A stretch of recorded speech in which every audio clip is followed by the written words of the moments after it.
அதாவது மன்சூரை பொறுத்த வரைக்கும் ஒரே ஒரு விஷயம் தான், திரிசா இல்லைன்னா திவ்யா அப்படிங்கிற மாதிரி உன் கட்சியில் நான் நிற்பேன், உன் கட்சியில் எனக்கு சீட்டு கொடுக்கலன்னா சுயேட்சையா நிற்பேன். அதான் திரிசா இல்லைன்னா திவ்யா, உன் கட்சியில் சீட் இல்லைனாக்கா சுயேட்சையா அப்படின்ற மாதிரி ஒரு முடிவு எடுத்து சுத்திட்டு இருக்காப்புல நம்ம மன்சூர். இப்போ எதுக்கு கட்சி நடத்துறோன்னு தெரியாத ஒரு கட்சி நாம் தமிழர் கட்சி, யார் கூப்பிட்டாலும் போட்டிடுற மாதிரி நிற்கக்கூடிய மன்சூர் ரெண்டு பேரும் ஒன்னா சேர்ந்து பின்னி பிணைஞ்சி ஒரு தேர்தலை வேற சந்திச்சாங்க. எதுக்கும் பயப்பட மாட்டாரு. அவர் கேட்கிற கேள்விக்கு எவன் டைம் பதில் இருக்காது. நீங்க பாராளுமன்றத்துக்கு அனுப்புங்க, ஒரு ஆள் போதும், பூரா பையெல்லாம் வெளியே, ஒரு பய தப்பிக்க முடியாது.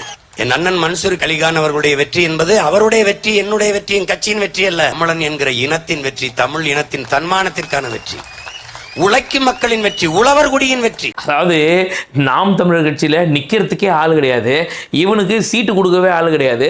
ஏன் நம்ம ரெண்டு பேரும் ஒன்று சேர்ந்துடக்கூடாது அப்படின்னு சொல்லிட்டு சேர்ந்த ஓஜி காம்போ தான் இது ரெண்டும்.